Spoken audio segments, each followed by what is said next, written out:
Dirapi tempat gerak. Ini mohon dipegang oleh Bapak Ibu sekalian ketika bersosialisasi dalam kehidupan sehari-hari. Jaga jarak dengan antar personal, jangan terlalu dekat, 1-1,5 meter. Kemudian yang kedua, hindari kontak fisik seperti berjabat tangan seperti ini, ya. Mungkin kita kan di Sunda bisa sekarang menggalakkan cara salam Sunda kan ya, kita bisa begini ya. Jadi hindari jabat tangan seperti ini karena ini jadi rantai penularan virus ya. Kemudian ketika batuk atau bersin, gunakan etikanya, yaitu misalkan kita bersin atau batuk kebetulan tidak memegang tisu atau sapu tangan, jadi seperti ini sambil memalingkan wajah kalau misalkan batuk Bapak Ibu atau bersin. Misalkan batuk nih, langsung begini ya, atau sebelah kiri juga boleh. Intinya tangan kita, telapak tangan ini sebenarnya menjadi salah satu sumber transmisi virus atau bakteri lain ke orang lain. Sebisa mungkin kantongi tisu atau sapu tangan untuk jaga-jaga kalau kita batuk atau bersin. Kemudian sebisa mungkin tiap personal punya hand sanitizer.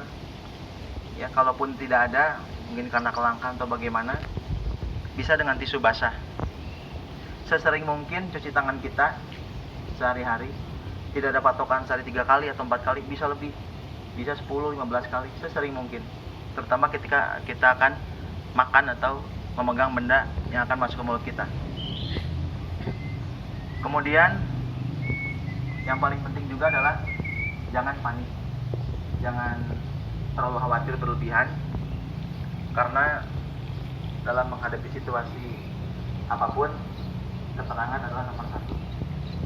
Kemudian untuk di balai sendiri, mohon disediakan hand sanitizer yang bisa digunakan oleh seluruh karyawan setiap pintu masuk kantor, baik di balai besar ini atau di kantor-kantor bidang. Mengenai cara mencuci tangan yang baik, sebetulnya ada 6 langkah.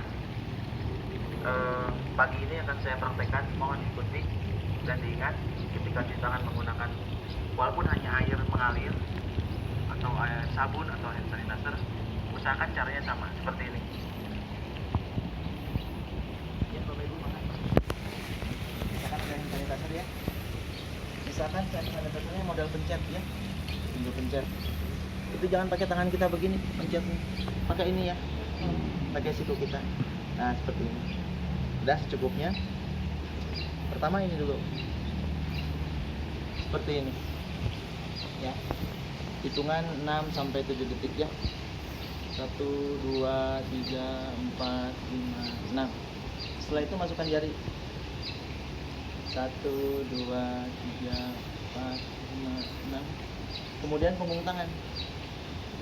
tangan kanan oleh telapak tangan kiri ya, hitungan sekitar 7-10 detik udah cukup. Kemudian kebalikannya ya. Oke. Setelah itu kunci tangan seperti ini ya, kemudian kebalikannya, lalu ibu jari kanan kiri, dan yang terakhir kuku seperti ini ya. 6 langkah cuci tangan. Setiap kali kita habis kontak atau memegang benda-benda yang umum dipegang oleh orang lain seperti gagang pintu, pegangan tangga gitu ya. Terus apapun lah benda-benda yang umum dipegang oleh orang lain. Kemudian alat-alat pribadi seperti name tag ya, pulpen, apalagi yang suka dipegang Bapak Ibu yang sehari-hari yang melekat lah ya. Ya, handphone teman kita pegang. Nah itu hati-hati, langsung cuci tangan. Kalau bisa dibersihkan, bersihkan itu pulpennya, name tagnya atau handphone, bawa tisu basah. Bila suhu di atas 38 derajat, disarankan untuk tidak masuk kantor. dengan izin, kemudian melapor pada instansi kesehatan terdekat, ya, misalkan di puskesmas. Kalau untuk di Cianjur itu ada poskonya untuk Bapak Ibu yang domisili di Cianjur. Untuk posko orang dengan kecurigaan terpapar corona itu ada pas di depan Polres Cianjur. Itu ada klinik Polres ditunjuk sebagai posko pelaporan orang dengan curiga terpapar virus corona. Kemudian yang harus Bapak Ibu ingat lagi adalah hindari tempat-tempat keramaian, pasar, kemudian tempat-tempat orang ngumpul deh, apapun itu sebisa mungkin dihindari. Kalaupun terpaksa ke sana, tetap ingat prinsip-prinsip perlindungan diri. Kalau ada masker, pakai masker. Tapi seperti masker yang sekarang langka itu enggak. Kita punya apa? Balapa apapun atau apa gitu ya, bandana itu boleh, cuman perlu waktu. Nah, siapa saja yang rentan menjadi fatal kalau kena corona? Satu, orang tua. Ya. Orang kategori tua itu ABG. Kemudian perokok.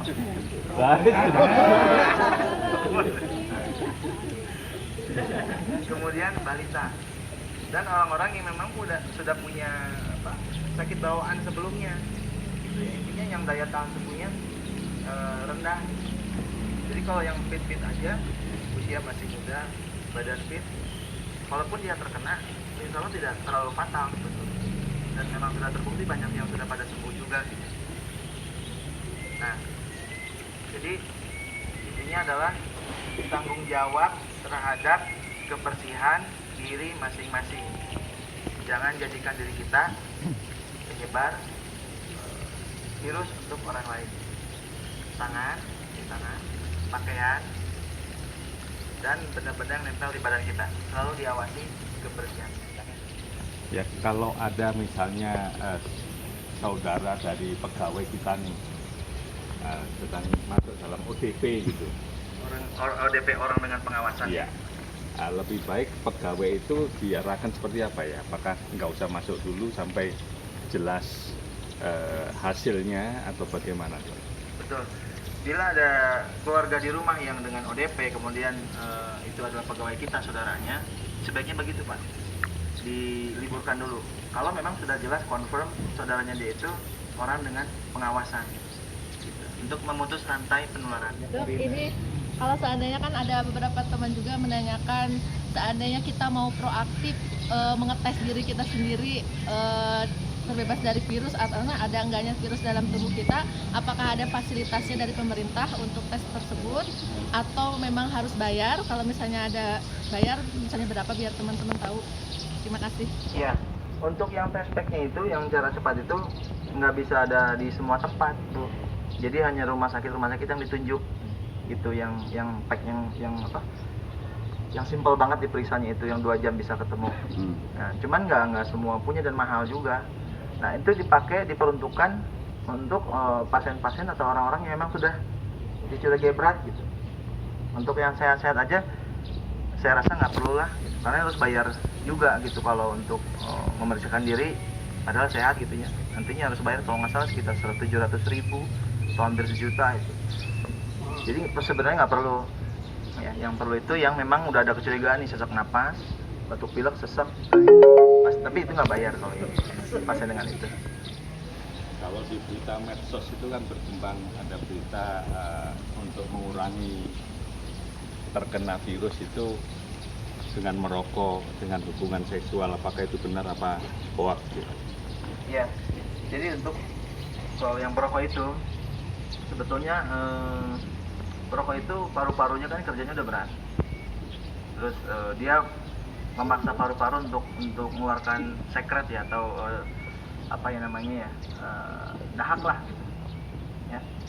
Jadi ketika ada virus masuk, apalagi ini virus yang jenis baru, di pertahanan tubuh paru-parunya udah nggak sebagus orang yang non perokok, karena kan di paru-paru itu ada sistem kekebalan.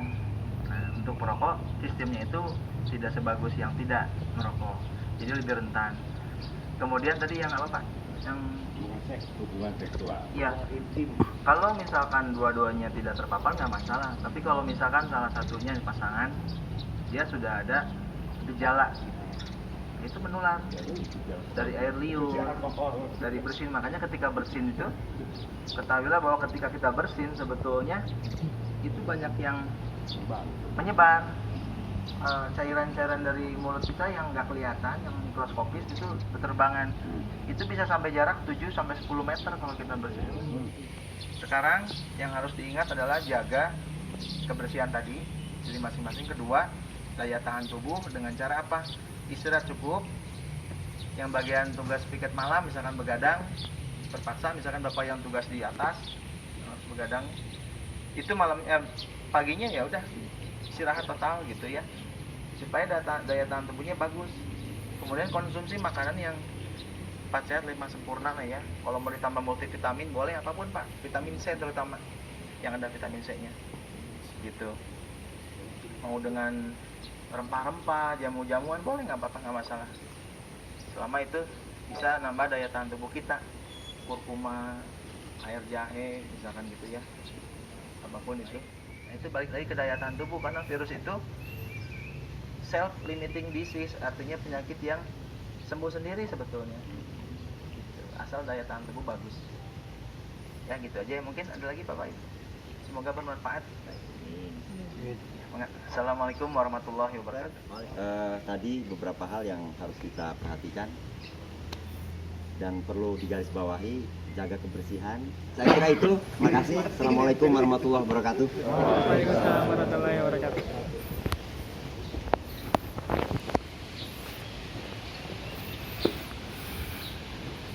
Yuk, bro.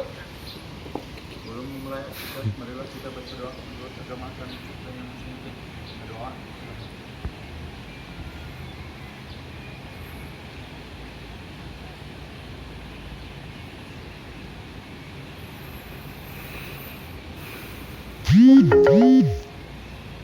NGB. Lestari. NGB. Lestari. NGB. Lestari. Ayo, baik. Tanpa penghormatan, kembalikan buat.